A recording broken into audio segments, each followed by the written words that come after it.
Hello and welcome to another webinar with us here at Global Wonks. As part of our series where we look at how COVID-19 is impacting and will likely go on to impact different sectors and industries around the world. I'm delighted today to be welcoming Ken Biberaj, a 15-year veteran of the real estate industry, who's the managing director at Savills. Ken will be speaking about a very important topic, the future of office space and work, including how the pandemic has impacted the commercial real estate market. Without further ado, I'm going to ask Ken to jump in and begin his talk. But just as a reminder to all our listeners and audience members out there, please use the Q&A tool at the bottom of your screen to ask questions throughout Ken's talk, which we will get to in about 10 minutes time. So with that, Ken. Excellent. Well, thank you for having me, and great to see you. And indeed, a very exciting time to be in commercial real estate. Just taking a step back, we are now at week 51 of social distancing. Our company decided to send everyone home on March 13th. I think that was pretty universal around the country in the wake of the COVID pandemic. So it's been an absolutely fascinating and interesting year from the commercial real estate side. At Savills, what we do is domestically, we are very focused on tenant representation. So what that means is we help organizations and companies think through their real estate as occupiers of space and advise them on how much space they need, where they should be, and how they should be thinking about the term and scope of their space. So obviously, when everyone returns home for a year, unless you have to do something, it becomes a real game of wait and see and so much uncertainty. So the last year has been fascinating. I think a lot of us thought that we were going to be returning to the office come May or June. So we all went home, we quickly adapted, we got technology in place, we scrambled to make sure our teams were able to communicate with each other and in a position to have the information, tools, and technology they needed. Then in the middle of the summer, we all started thinking about what return to the office would look like. There was a general sentiment out there that everyone was going to be heading back post Labor Day and kind of make do through the summer. As the summer evolved and numbers kind of continued to be high, everyone paused and no one really jumped back to the office. So all that planning kind of stopped.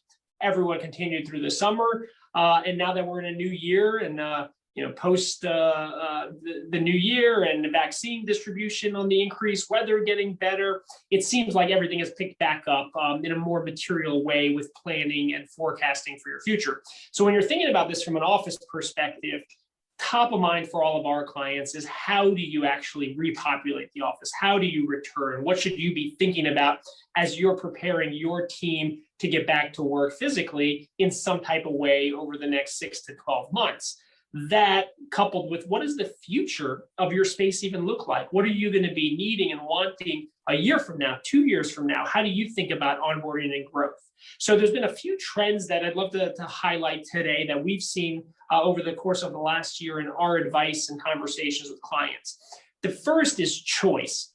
Everyone has had to adapt to this new reality, and they've been able to show their employer that they have been productive. They've been able to do their job while physically not being in the office. They found ways to communicate, to coordinate with each other, and to find a way to perform their duties. So people have been able to do this wherever they are, at home, on vacation, at their parents' house, etc. So choice of location is going to be something that employees are going to be looking to employers for as they return to the office. How many days a week are they going to be required to come in?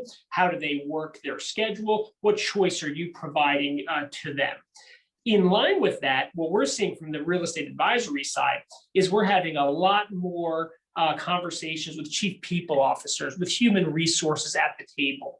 And I think that is something exciting and a trend that will hopefully stay. You can't really have these conversations in a vacuum anymore. You really have to have these conversations with people in mind, because your employees now, as you start planning for a repopulation of the office, are going to want to know, what have you done as an employer to make the space safe?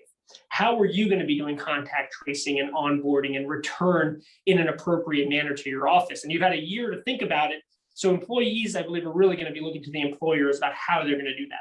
Employers are going to be looking to their landlords to hold them accountable about what changes have been made in the buildings, what type of filters, what type of protocols are being put in place to notify and communicate. And at the same time, landlords are going to be looking to government to figure out what's the government doing as it relates to mass transit, to public safety, to make the ecosystem better. All of this drives back down to a central component of our value prop at Savills. It's about the people. It's about the tenants. It's about making sure your organization can succeed. And we're all here to kind of foster that ecosystem. Another trend we're seeing is a prioritization on equity and inclusion, making sure your staff is a part of that conversation. What are their concerns? What issues do they have in terms of pre-existing conditions themselves? Have they been affected by the pandemic? Are they taking care of folks who in their family may have pre-existing conditions? How are they going to be protected and included as you look to return to the office safely? And as we think to the future, lots of organizations have hired people during this time. How many organizations are paying attention to the geography? Does that matter? Are you hiring based on your current location, or are you just looking for the best and brightest no matter where they are? Are you thinking about the tax implications about hiring remote folks, whether it's in a different state or in a different country? How does that impact the business that you're conducting? So all of that is part of a broader strategic planning conversation that we try to take clients through. This is really about the future of your business and the future of how you're going to get back in a successful way. So paying attention to geography, but also paying attention to any new transactions you do. What's the term that you're committing to? You know, traditionally people did 10-year leases and they committed to them. And if they grew, they had to sublease. If they shrank, they had to kind of deal with the landlord. We want to take tenants through an entire process to figure out how do you methodically and appropriately grow and expand and structure your lease that provides you the maximum flexibility.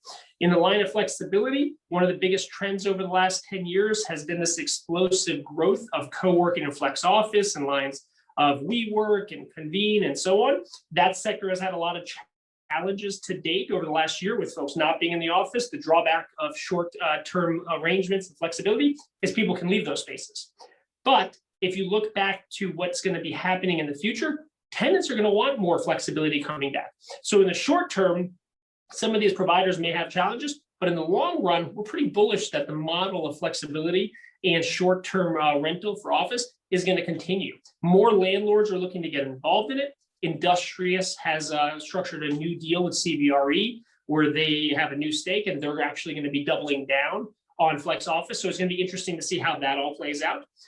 In addition to that, we're also paying very close attention to cities. There's been a bit of commentary that cities may be in danger. We're still pretty bullish on the future of cities. There's a lot of news out there about people maybe leaving big metropolitan areas. So it's going to be interesting in the near term how cities respond and rebound.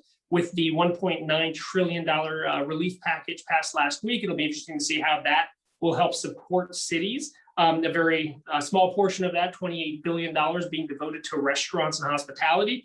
That'll be essential for businesses in cities to have restaurants in an ecosystem back up and running. And we can't really diminish that. If you don't have an ecosystem, then young people aren't going to flock to cities. And if young people aren't in cities, then companies may not be as focused on having locations there to attract and recruit the best and the brightest. So all of this ties in together and we closely monitor all of these trends.